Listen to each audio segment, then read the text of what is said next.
수요일 날, 그것도 1월 1일 날, 예배 드린 지 얼마 안 지나고 다시 또 예배 드려 나온 모든 분들 가운데 하나님의 은혜 평강이 함께 하기를 축복합니다. 자, 나 자신을 축복했으면 좋겠습니다. 하나님은 나를 사랑하십니다. 우리 좌우에 있는 분을 축복합시다. 하나님은 당신을 사랑하십니다. 한 번 더 축복할까요? 나도 당신을 사랑합니다. 축복자라는 건 정말 약수교회가 최고인 것 같습니다. 오늘 말씀은요, 다들 익숙하실 거예요. 그런데 이 본문이 좀 이상한 데서 시작해서 이상한 데서 끝나죠. 그 문장이 시작하는 데도 아니고 중간에서 시작하고 2장 1절에서 뚝 끝나 있습니다. 그래가지고 본문이 뭐 잘못 적힌 거 아닌가라는 생각도 하셨을 거예요. 이 본문은요 좀 특이한 본문입니다. 성경에 보면요 아주 강렬한 인상을 갖게 되는 그런 사건들이 있어요. 그런데 그 앞뒤로 아주 밝고 강렬한 사건이 있으면 그 앞뒤로의 일들은요 기억이 잘 안 나요. 여러분 생각해 보세요. 아주 키 큰 사람이 옆에 있으면 키가 어떻게 보일까요? 작아 보이잖아요. 그런 거하고 비슷해요. 오늘 사건도 분명 성경 말씀 중에 하나인데 앞에는 예수님이 승천하셨죠. 다들 암송한다고 생각하고 있는 사도행전 1장 8절에 그 놀라운 교회에 대한 약속의 말씀이 딱 주어지고 2장 시작할 때는 오순절에 성령 감림 사건이 펼쳐집니다. 그 가운데의 사건이에요. 그래서 어떻게 되냐면요, 굳이 뭐 그런 거 있었나 보다 하고 휙 넘어가기 좋은 사건입니다. 오늘 이 본문을 보면요, 오히려 우리에게는요 좀 실질적으로 도움이 많이 돼요. 앞에는 예수님이 뭐 했다고 하셨고 뒤에는 성령님이 뭐 하셨다고 그랬는데, 그럼 사람은 뭐 하고 있었을까? 딱 그거와 관련된 말씀이 오늘 본문입니다. 그래서 오늘 말씀을 보면서 하나님이 뭔가 일을 하실 때 우리는 도대체 뭐 해야 되지? 이런 거에 궁금하실 분, 이 본문을 한번 묵상하면서 함께 들었으면 좋겠습니다. 오늘 14절 말씀을 함께 읽겠습니다. 시작. 여자들과 예수의 어머니 마리아와 예수의 아우들과 더불어 마음을 같이하여 오로지 기도에 힘쓰더라. 예수님께서 승천하신 후에 좀 난감한 일이 생겼어요. 여러분, 이건 상상력이 좀 필요해요. 예수님의 제자들 입장에서나 아니면 오늘 나온 어머니 마리아나 예수의 아우들, 형제들 얘기하는 겁니다. 그분들 입장에서는 자신의 삶의 지도자고 늘 아끼던 그 사람을 잃어버렸어요. 근데 그냥 불의의 사고로 잃어버린 게 아니라 예루살렘 성에서 예수님을 못 박으라는 절규와 함성이 빗발치고 그것과 관련돼서 로마 정권에 의해서 그리고 종교 지도자들이 죄인이라고 낙인 찍혀가지고 죽으셨어요. 아무리 40일 동안 함께 계셨다 하더라도 승천하고 이제 예수님 안 계세요. 그러면 본능적으로 예루살렘에 있는 게 좋을까요? 아니면 갈릴리로 돌아가는 게 좋을까요? 어머니하고 아우들 입장에서는 예루살렘이 집이 아니거든요. 이사 온 것도 아니거든요. 어쩌다 보니 왔고 예수님하고 40일 같이 계셨고 이런 상황이에요. 승천하셨어요. 있어야 될 이유가 없잖아요. 게다가 밖에 길거리에 돌아다니면 예수 죽었대. 근데 제자들이 부활했다고 거짓말하고 다닌대. 베드로를 잡아야 돼. 이런 게 쑥쑥쑥 시장에서 그런단 말이에요. 그러면 그런 상황 가운데서 생활하는 게 보통 어렵겠어요? 보통 말이 좀 꼬인 것 같은데 이거 보통 어려운 게 아니잖아요. 떠나는 게 당연해요. 그런데 제자들은요 떠나지 않고 누가복음 24장 49절에 예수님의 말씀을 붙잡고 좀 지냈던 것 같아요. 볼지어다 내가 내 아버지께서 약속하신 것을 너희에게 보내리니 너희는 위로부터 능력으로 입혀질 때까지 이 성에 머물라 하시니라 했습니다. 여러분 그냥 모여 있었어요. 예수님께서 있으라 라고, 하나님의 선물을 줄 테니까 올 때까지 기다려라 라고 했습니다. 여러분 이들이 모여서 뭐 했는가? 몸만 모이지 않았어요. 마음도 함께 했습니다. 마음으로. 그러고 나서 마음만 딱 있고 그냥 가만히 있는 게 아니라 한 가지, 다른 거는 전혀 신경 쓰지 않고, 아마 이 교회에서는 만나본 없었을 것 같아요. 좋은지 나쁜지 모르지만 한 가지만 힘썼다는 거예요. 그게 뭐예요? 기도. 기도에만 힘을 썼습니다. 여러분 교회의 시작이 여기입니다. 교회의 시작은요 예수님이 안 계시고 불안과 초조 가운데, 내 신앙 가운데 어찌할 바를 모르고 있을 때, 이 길이 맞냐 저 길이 맞냐, 야, 밖에 나가면 이거 아닌 것 같다, 저기 가자, 막 이런 이야기가 뒤숭숭하고 막 그럴 때, 평안하기 어려울 때, 마음이 모일 수 없는 그때에 하나님의 약속을 붙잡고 이거대로 살아보자, 한번 해보자, 예수님이 주신 말씀이니 이거대로 해보자 라는 그 한마음을 가지고 기도했던 게 교회의 시작입니다. 한 해의 시작을 하면서 송구영신 예배를 드리고 이제 1월 1일 수예배 오신 모든 분들 가운데 이 축복이 있었으면 좋겠습니다. 우리 개인도 올 한 해 다시 한번 하나님의 말씀을 붙잡고 기도로 살아보자 라는 결단이 일어났으면 좋겠습니다. 그리고 가족들끼리, 좀 제일 어려운데, 가족들끼리 마음을 모아서, 마음이 안 모이면 하여튼 몸으로라도 어쨌든 함께 기도할 수 있는 그런 가정 되길 바랍니다. 물론 약수교회도 늘 마음을 함께해서 공예배마다, 수요일이든 새벽이든 아니면 주일이든 주일 오후든 늘 모일 때마다 함께 기도로 서로를 돕고 교회의 기도를 쌓아가는 우리 모두 되기를 축복합니다. 예, 오늘 말씀을 전하려고 하는 그 핵심은요, 그 기도 다음이에요. 15절 말씀을 제가 읽겠습니다. 모인 무리의 수가 약 120명이나 되더라. 그때에 베드로가 그 형제들 가운데 일어서서 이르되, 여러분 다 기도하고 있었어요. 기도를 열심히 하고 있었는데 성령님이 뚝 온 게 아니었어요. 아직 안 왔어요. 성령님은 아직 안 왔는데 기도를 열심히 하는 가운데 한 가지 일어났어요. 그게 뭐냐면 베드로가 뭔가 말을 했다라는 겁니다. 아마 베드로가 말을 한 번만 하진 않았을 거예요. 그 성격에 입 다물고 있을 사람이 아니잖아요. 그냥 제일 말 많이 했을 거예요. 요한이랑 뭐 누가 말 많이 하나, 이 말이 맞다, 막 많이 했을 거예요. 중요하게 교회에게 의미 있는 말을 했습니다. 여러분 16절 말씀인데요, 16절 말씀 우리 중요하니까 함께 읽겠습니다. 시작. 형제들아, 성령이 다윗의 입을 통하여 예수 잡는 자들의 길잡이가 된 유다를 가리켜 미리 말씀하시 성경이 응하였으니 마땅하도다. 베드로는요, 가룟 유다 사건을 꺼내요. 이런 사건이 교회에는 없어요. 있을 수가 없어서 이게 비교가 안 돼요.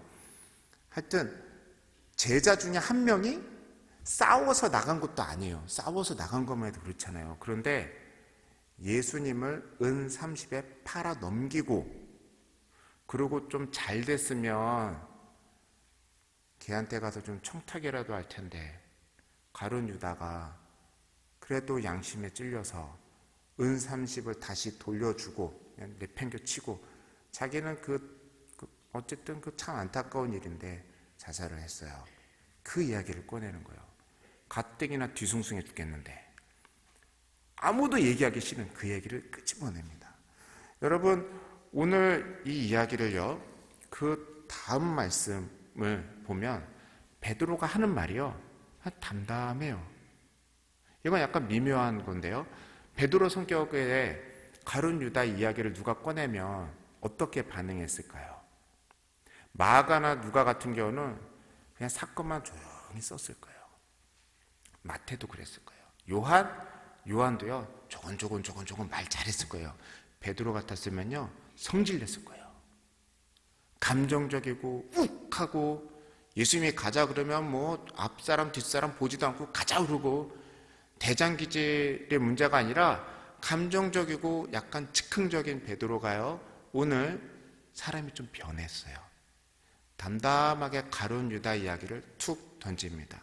여기서 중요한 게 뭔가, 성령이 다윗의 입을 통하여 라고 하는 데 있습니다.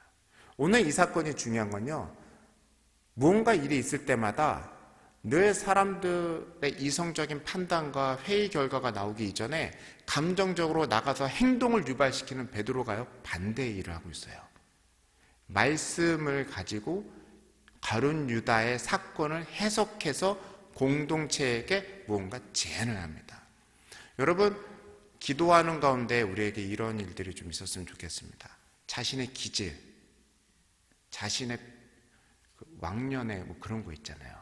옛날에 예수만 아니었으면 이런 거 없어지고, 그게 드러나지 않고 내 생각이 가라앉고 성령님께서 알려주시는 대로 하나님의 말씀이 입으로 나와서 공동체의 덕이 되고 가정의 덕이 되는 이야기를 베드로가 합니다. 이런 일들이 우리 모두에게 있길 바랍니다. 기도하는 가운데 우리가 내 성격이 남들이 봤을 때 역시 하나님은 살아계신 것 같다 라는 그런 느낌이 들 정도로 그런 일들이 우리에게 좀 있었으면 좋겠습니다. 근데 오늘 여기서 제일 중요한 말씀이요, 성령이 다윗의 입을 통하여 라고 하는 부분이에요. 제가 오늘 꼭 전하고 싶은 말씀이 이 말씀입니다. 성경책 가져오셨죠? 거기다 밑줄 한번 쳐보세요. 펜이 없으면 그냥 놔두셔도 되고요. 교회 성경책이라 조금 민망하신 분도 괜찮아요. 치셔도 돼요. 교회 성경책 낡아서 딴 걸로 바뀌기 전에 거기에 밑줄 치실 분 없으니까 그냥 마음껏 쳐놓으세요. 오늘 말씀이 중요해요. 성령이 다윗의 입을 통하여, 이 이후의 말을 보면요 20절에 이렇게 얘기합니다. 시편에 기록하였을 때 그의 거처를 황폐하게 하시며 거기 거하는 자가 없게 하소서 하였고, 또 일렀으되 그의 직분을 타인이 취하게 하소서 하였도다 라고 합니다. 여러분 갖고 계신 성경책에 보면 거기에 뭐가 이렇게 따로 표시가 되어 있는 성경책도 있을 거예요. 보면 하나는 시편 69편 25절 말씀입니다 라고 저 밑에 돋보기 써도 보일까 말까 하는 그런 작은 글씨로 숨겨놓은 게 있고요. 또 시편 109편 8절이라고 써져 있는 게 있어요. 이게 무슨 얘기냐면 시편 69편 25절 말씀이랑 109편 8절 말씀을 그대로 조금 바뀌어서 인용해서 베드로가 말한 거예요. 지금 어떤 상황이냐면요, 예수님께서 승천하신 그때 성경은요 다 구약의 이야기예요. 신약은 아직 기록이 안 됐으니까. 베드로가 예배할 때 늘 보던 성경책 시편 말씀 가운데 말씀을 보고 가룟 유다 사건을 해석해서 전달하는데요, 그 중에 제가 두 가지를 꼭 전하고 싶은데, 첫 번째가 뭐냐면 성령이 다윗의 입을 통하여 라고 하는 그 사건 자체예요. 다윗의 입을 통하여 다윗이 노래를 부른 게 시편입니다. 여러분, 성령님은요 우리에게 어떻게 말씀을 주시나요? 하나님께서 혹시 여러분에게 길 가다가 갑자기 뭐 이상한 언어로 귀에 소소속 들어오거나, 아니면 기도하는데 갑자기 뭐 하늘에 뭐가 써진다던가 뭐 이런 거 경험하셨다는 분들도 있는데 뭐 잘 모르겠어요. 하나님은 나에게 어떻게 말씀하셨나요? 여러분들 일생 가운데 살면서 야 이건 진짜 하나님이 내게 주신 말씀이다 라고 하는 게, 예배 때 설교 말씀이나 성경 말씀이나 아니면 어떤 사람을 통해서 전달되신 게 많으세요? 아니면 갑자기 불현듯 하늘에서 성경 말씀이 전혀 있지 않은 어떤 이상한 언어로 써놓는데 그게 하나님의 말씀이다라고 확신이 들으셨어요? 뭐라고 하는 거 아니니까 대답 안 하셔도 돼요. 중요한 건 성령님은 무엇을 통해서 일하신다는 겁니다. 오늘 뭐라냐면 성령이 다윗의 입을 통하여 말씀하셨다는 겁니다. 하나님은 다윗의 인생을 통해서 시편을 쓰게 하셨어요. 다윗은 몰랐을 거예요. 그 시, 자기가 사울한테 쫓겨가지고 눈물 나고 짜증나고 화내면서 그러다가 은혜 받으면서 어떻게 불렀던 시가 이렇게 3000년이 지나가지고 성경책에 기록될 거라는 전혀 생각 못했을 겁니다. 근데 하나님은 그걸 통해서 우리에게 말씀하세요.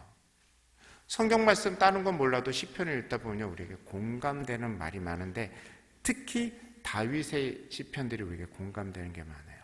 왜 그럴까요? 다윗의 인생이 굴곡이 심했잖아요.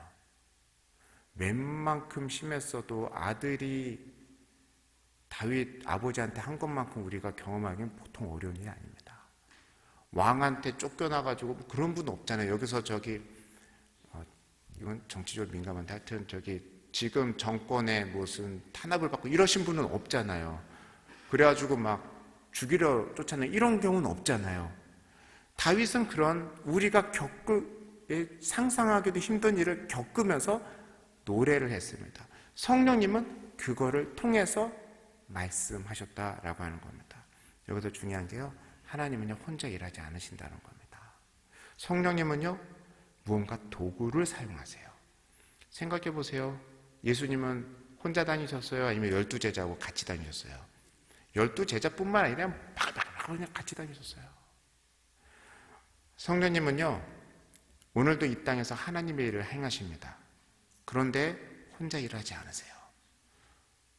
하나님 별로 왕따 되기를 원하지 않으세요. 우리하고 어떻게든 친해보려고, 우리하고 어떻게든 해보려고 그렇게 애를 쓰십니다. 여러분, 우리 모두가요, 오늘 성령님께서 다윗의 입을 통해서 말씀하셨던 것처럼 이제 올 한 해, 그리고 우리의 인생 가운데도 우리를 통해서 하나님께서 일하게 되는 그런 일들이 있길 바랍니다. 우리 약수교회도 그런 교회 되길 바랍니다. 그런데 이제 어려운 게 있어요. 우리 한번 생각해 볼까요? 우리 기도도 한번 되살펴 볼 필요가 있습니다. 나라를 위해 기도하고, 교회를 위해 기도하고, 내 가족을 위해 기도하고, 참 많은 기도가 있습니다. 여러분, 그럴 때 하나님께서 어떻게 기도 응답을 해주시길 원하는 마음이 있으세요? 한번 내 마음 한번 이렇게 살펴봤으면 좋겠어요. 개인적인 거 하면 좀 서로 불편하고 얼굴 표정 관리하기 힘드니까 그냥 좀 관계가 먼 세계 평화에 대해서 한번 생각해 볼까요? 우리 기도 잘 안 하지만 서로 마음은 편하잖아요. 세계 각 나라끼리 좀 편하게 해주세요. 종교끼리 싸우지 않게 해주세요. 이런 조금 먼 기도를 할 때도 있습니다. 여러분, 기도하고 나서 무슨 마음이 드세요? 하나님은 그 응답 어떻게 들어주실까요? 조금 가까이 와볼까요? 이 나라의 경제가 살아나길 바랍니다. 그런 기도할 때 그 기도를 들으신 하나님은 도대체 어떻게 일하셔야 될까요? 우리는요, 기도하다 보면요, 우리 장로교 기도가 좀 그런 게 많은데 은근슬쩍 나를 빼요. 하나님의 도구에서 은근슬쩍 나를 빼요. 하나님, 이 나라 정치가 잘 되게 해주세요. 나는 가만히 있을 테니 누군가 뭔가 은혜 받아서 갑자기 나는 그냥 가만히 있을게요. 주님, 이 나라 경제가 잘 되게 해주세요. 그런데 우리 집 가게 경제가 일단 먼저 잘 된 다음에 그 다음에 여유가 나시면, 그런 속마음이 계속 도는 게 사실이에요. 그래서 어떻게 되냐면 기도가요, 무책임해져 가고요, 실천 사항이 쏙 빠져요. 우리 교회 부흥하게 해주세요. 그 응답을 누굴 통해 했으면 좋으시겠어요? 네, 제가 전하고 싶은 말이 이겁니다. 여러분, 우리가 그런 일을 많이 겪어요. 제가 이걸 언제 제일 많이 겪었냐면 청년 때 단기 선교 모집 이런 게 떠요. 그러면 서로 이런 생각해요. 내가 기도해 봤는데, 되게 무겁잖아요. 벌써부터 이제 말이 처음부터 이렇게 심각해요. 내가 몇 번 기도해 봤는데 참 그 형제가 성품이 좋아서 단기 선교 이번에 가면 참 좋을 것 같다. 뭐 이런 얘기를 하는 거예요. 아우니치 팀에 총무가 필요한데 다 같이 기도해요. 다 같이 기도하면 그 중에 누군가 한 명 나와야 될 거 아니에요. 다 같이 기도하면요, 추천만 쌓여요. 저 자매가 너무 성품이 좋고 그냥 부지런하고 그래도 꼭 맞다고, 자기 얘기는 한마디도 안 하고 다 남만 추천하려고 아주 그냥, 그때 되면요, 인간성 좋은 게 차라리 안 좋은 것 같아요. 서로 인간관계 좀 별로 나쁘게 해놓을걸. 네, 제가 좀 피해를 몇 번 봤어요. 그래서 청년부 때 총무를 하도 많이 해가지고 총무직이라 많이 찌긋찌긋해요. 네. 누나들이 그렇게 추천을 많이 해놓고 다 도망갔어요. 네. 여러분, 우리가 성령님께서 우리를 통해서 일하신다라고 하는 거 안에는 가장 핵심적인 거 뭐냐면, 성령님께서 나의 기도 제목에 응답을 하시기 위해서 나를 사용하실 수도 있다라고 하는 겁니다. 성령님께서 오늘 누군가의 기도를 들어주기 위해서 나를 사용하실 수 있다라고 하는 겁니다. 그래서 오늘 이 말씀 가운데 우리가 좀 우리 자신 가운데 헌신하는 마음이 좀 있었으면 좋겠습니다. 뭐냐면, 주님, 참 많은 기도를 들으시죠. 저도 참 많은 기도를 합니다. 이 땅 가운데 기도 응답하시고 애쓰시는 주님, 저 별로 보잘것 없고 할 수 있는 거 잘 없지만 원하시면 주님 뜻대로 마음껏 사용해 주세요. 여러분, 다윗 대단하지 않았어요. 해보세요. 바람도 피고 참 이게 자기 멋대로 살았잖아요. 그래도 중심에 하나님 사랑했다는 거, 그거 하나 가지고 붙잡아 주셨잖아요. 오늘 베드로 보세요. 성격 알잖아요. 베드로 같은 남편 있으시면 좋으시겠어요? 어쩌시겠어요? 많이 좋아하시니까 좋은 것 같네. 자, 여러분 생각해 보세요. 베드로 장모님 있었다니까 결혼했을 거 아니에요. 근데 남편이라는 작자가 예수님 쫓아가겠다고 집 처자식 버리고 지금 예수님 쫓아다니고 갈릴리 떠나서 예루살렘에 처박혀서 기도하고 있잖아요. 여러분, 우리가 우리 인생 가운데 주님, 나는 기도하는 사람이고 주님은 응답하는 사람이고 도구는 저 친구 좋은 것 같아요. 이러면 교회에 무슨 일이 일어날까요? 아무 일도 안 일어나죠. 가정에 어떤 일이 일어날까요? 아무 일도 안 일어날 겁니다. 오늘 새해에 우리가 저 표를 조금 마음에 나를 좀 어딘가 넣었으면 좋겠습니다. 하나님이 기뻐하시는 예배, 그 다음에 하나님이 찾는 예배자 가운데 저도 좀 껴주세요.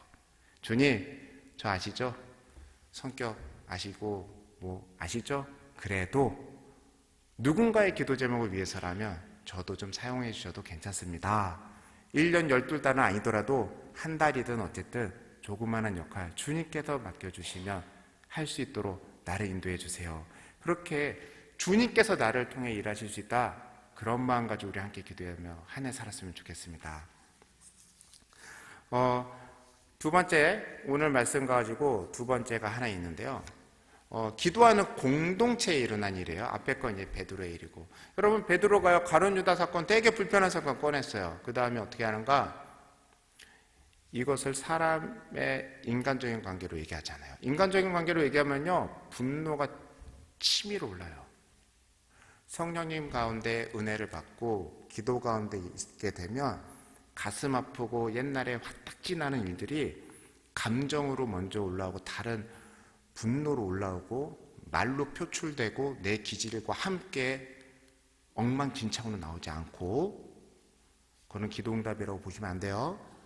하나님의 말씀 가운데 모든 사람이 성령님의 은혜 가운데 집중하게 됩니다. 그래서 뭐라 하는가 줄여서 얘기하면요, 하나님의 말씀 가지고 그것이 잘못된 일이었고 하나님의 징계를 받은 일이다 라고 정리를 하고, 그것이 우리 공동체에 있었던 그늘이다 라고 딱 찝습니다. 여러분, 성령님께서 오늘 기도 가운데 이렇게 말씀하십니다. 기도를 하다 보면 성령님이 오셔서 공동체, 개인도 마찬가지입니다. 선물만 주진 않아요. 여러분, 집에 새로운 그릇을 사다 놓으시려면 어떻게 하셔야 되겠어요? 한두 개 사다 놓는 건 상관없는데 그릇 세트를 이만큼 10년이라고 홈쇼핑에서 큰 세트 30피스짜리 샀다고 생각해 보셔요. 싱크대 찬장 어떻게 하셔야 되겠어요? 거기 크신 분들이야 상관없지만 옛날 거 빼야 될 거 아니에요. 하나님의 선물이 들어오려면 먼저 어떻게 하는가? 내 인생 가운데, 공동체 가운데 빠져야 될 것이 분명해 보입니다. 성령님이 오시면요, 내 인생 가운데 끊어져 나가야 될 악을 먼저 조명해 주십니다. 아파하지 않기 바랍니다. 성령님이 오셨을 때 그거를 찝어내시지만 오늘 베드로의 반응처럼 그거를 감정을 폭발시킨다던가 하나님 앞에서가 아니라 인간 가운데 민망한 그런 일 아니고 주님께서 은혜 가운데 그걸 뽑아내십니다. 그런 은혜가 우리 모두 있길 바랍니다. 그래야 두 번째가 시작이 돼요. 두 번째가 뭔가 11명 있는데 한 명 더 뽑자입니다. 성령님께서 기도 가운데 우리에게 임하시면 나의 죄악을 들춰낼 뿐만 아니라 그것을 어떻게 회복할지에 대한 길도 보여줍니다. 그래서 하나님의 구원의 은혜는요, 칭의하고 성화가 딱 붙어 있어요. 하나님이 복음이 들어가면요, 이건 죄다 딱 알게 해주십니다. 깜짝 놀라죠. 그 다음에 그걸로 끝나지 않아요. 그러니 이 길로 가야 된다라고 합니다. 성령님은요, 우리를 때리려고 오시는 분이 아니라 살리려고 오시는 분입니다. 그러니 우리가 그거 꼭 붙잡고 갔으면 좋겠어요. 주님, 성령님 우리 가운데 오셔서 내 인생을 살려주시고 내 가정을 살려주시고 우리 교회를 살려주세요. 허물이 있다면 주님 뽑아주시고 그곳 가운데 주님의 성령 가운데 새 일을 만들어주세요. 그렇게 가실 수 있길 바랍니다. 시간이 조금 더 남으니까 하나를 더 하면, 오늘 21절, 22절 말씀 함께 읽어볼까요? 21절, 22절 말씀입니다. 시작. 이러함으로 요한의 세례로부터 우리 가운데서 올려져 가신 날까지 주 예수께서 우리 가운데 출입하실 때에 우리와 더불어 예수께서 부활하심을 증언할 사람이 되어야 하리라 하고는 지혜와 관련된 거예요. 여러분, 한 명 더 뽑자 이 말은 할 수 있었을 거예요. 그런데 누굴 뽑을까요? 이게 어려워요. 무엇을 하자는 다 말할 수 있어요. 그런데 그걸 어떻게 하는 게 하나님의 뜻에 맞고 어떻게 하는 게 하나님께서 기뻐, 이게 되게 어려워요. 여러분, 이 축복이 우리에게 있길 바랍니다. 구약에서 지혜라고 알리는 잠언에 있는 지혜는요, 성령님의 별명이에요. 어려우니까 그렇게 하고 넘어갈게요. 성령님은요, 갈 길 방향만 보여주지 않아요. 어떻게 갈 것인지를 세밀하게 주십니다. 그러니 우리 기도하는 우리 모두 가운데 하나님의 길로 가는 구체적인 거 하나하나 꼼꼼하게 따져서 갈 수 있도록 주님께서 지혜 주시길 바랍니다. 우리가 그걸로 함께 강구했으면 좋겠어요. 오늘 베드로가 뭐라고 하는가? 두 가지 조건을 딱 내세우는 거예요. 제자가 되려면 두 가지 요건이 있어야 된다. 첫째, 예수님이 요한의 세례를 받을 때부터 부활할 때까지 우리와 함께 했던 사람이어야 된다라고 하는 겁니다. 제자는 부르심을 받은 것부터 예수님의 십자가와 부활까지 함께 했던 사람이니까 그거 해야 된다라고 하는 겁니다. 두 번째, 부활을 증언할 수 있는 사람이어야 된다라고 하는 겁니다. 그래서 그 지혜롭게 두 명을 추천해서 올릴 수 있었어요. 저는 이 지혜가 우리 약술교에 좀 넘쳐났으면 좋겠습니다. 지혜가 없다는 뜻이 아니에요. 오늘 한 해를 살려면 잘 살고 싶은 마음은 누구나 있어요. 성령 충만하길 원하는 마음은 다 있어요. 그러나 실질적으로 우리에게 필요한 건 그 마음을 실천할 수 있는 방법, 현실적으로 선택의 순간에 있을 때 올바른 길을 선택할 수 있는 능력, 분별력, 그 지혜가 성령님으로부터 오는 겁니다. 그것이 우리 모두한테 있길 바랍니다. 그래도 시간이 남으니까 마지막 2장 1절 말씀 읽겠습니다. 시작. 오순절 날이 이미 이름에 그들이 다 같이 한 곳에 모였더니, 네, 드디어 오순절 날입니다.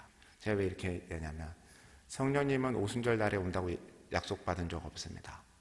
누가복음 24장 49절에 너희는 위로부터 능력으로 입혀질 때까지 이 성에 머물라, 이게 다예요. 언제 올지 절대 얘기 안 해주셨어요. 성령님을 보내준다는 얘기도 안 하셨어요. 아버지께서 약속하신 것, 이렇게만 얘기하셨습니다. 무슨 얘기냐면요, 때가 됐으니까 성령님이 자동적으로 어쩔 수 없이 오시는 것 절대 아닙니다. 가만히 있으면 평생 오순절 안 옵니다. 기도 안 하면 오순절은 남의 얘기가 됩니다. 기도 가운데 말씀으로 내 삶의 어둠이 비춰지는 일이 없으면 아무 일 생기지 않습니다. 어둠이 비춰지고 상처만 남는 게 아니라 그게 회복되고 말씀 가운데 거룩하게 갈 길, 그 길로 가는 노력과 실천이 없으면 성령님은 오셔도 이 공동체 가운데 불이 붙을지 그거는 성경에 보장이 없습니다. 여러분, 2장으로 넘어가기 전에 1장이 끝나고 나서 오순절이 갑니다. 성경에는 따져보면 덧셈 뺄셈을 보면 딱 열흘이에요. 40일 후에 승천하셨고 오순절이 50일이니까 열흘이에요. 그러나 성경 어디서도 열흘 후에 오셨다라고 하지 않습니다. 성경은 기도하는 공동체가 있었고 기도하는 공동체 가운데 말씀으로 공동체에 허물을 발견하게 되고 성령님께서 그 공동체가 살아갈 길 12번째 사도로 뽑고 그걸 어떻게 하는 걸 지혜롭게 실천 방안을 알려주고 그 길로 가서 마띠아를 뽑았더라. 그 다음에 성령님의 임재에 대해서 얘기합니다. 올 한 해 성령님께서 임재하길 원한다면 우리가 해야 될 건 1장입니다. 2장 이후는 성령님께 맡기십시다. 누가복음도 성령님께 맡기십시다. 우리가 해야 될 건 딱 간단합니다. 기도하는 겁니다. 함께 모여 기도하는 거고 말씀 붙잡고 내 인생, 우리 교회, 우리 가정을 반성해보고 어떻게 해야 거룩한 길로 나갈지 내 인생 가운데 변화를 일으키고 실천을 하고 교회 가운데 내가 어떻게 하면 다른 사람의 기도 응답이 될 수 있는가. 주님, 나를 통하여 주님의 원하시는 대로 사용하여 주시옵소서. 내가 주님의 도구 되게 하여 주시옵소서. 우리 교회가 이 나라의 기도응답의 열쇠가 되게 해 주시옵소서. 그렇게 나아갈 때 하나님께서 내 인생과 우리 교회의 사도행전 2장의 길을 열어가실 겁니다. 우리 그렇게 믿고 함께 기도하는 공동체 되기를 바랍니다.